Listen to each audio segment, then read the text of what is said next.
ఒకప్పుడు మహాభారత యుద్ధం ప్రారంభమవుతున్న సమయంలో మద్రదేశాధిపతి శల్యుడు పాండవుల పక్షాన యుద్ధం చేయాలని నిర్ణయించుకున్నాడు.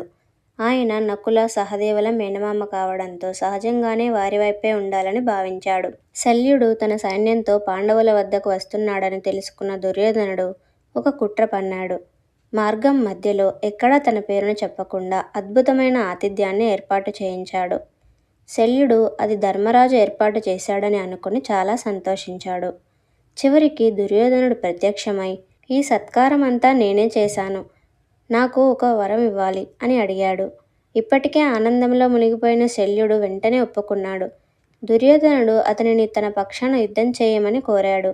మాట ఇచ్చిన శల్యుడు తన నిర్ణయాన్ని మార్చుకున్నాడు. అయితే శల్యుడు పాండవులను కూడా కలిశాడు. ధర్మరాజు అతన్ని గౌరవంగా ఆహ్వానించి ఒక వినూత్న అభ్యర్థన చేశాడు. మీరు కౌరవుల పక్షాన ఉన్న కర్ణుడికి సారథిగా ఉండి అతని ధైర్యాన్ని దెబ్బతీయండి అని కోరాడు. శల్యుడు అంగీకరించాడు.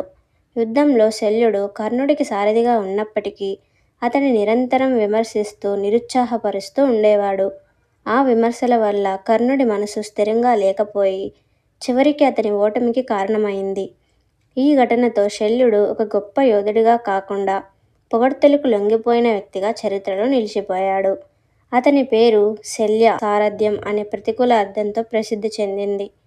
ఈ కథ ఒక స్పష్టమైన బోధనను ఇస్తుంది. పొగడ్తలకు లొంగిపోవడం మనిషిని మార్గభ్రష్టుణ్ణి చేస్తుంది. ఎంత ప్రతిభ ఉన్నా స్థిరమైన మనసు లేకపోతే ఆ ప్రతిభ వ్యర్థమవుతుంది.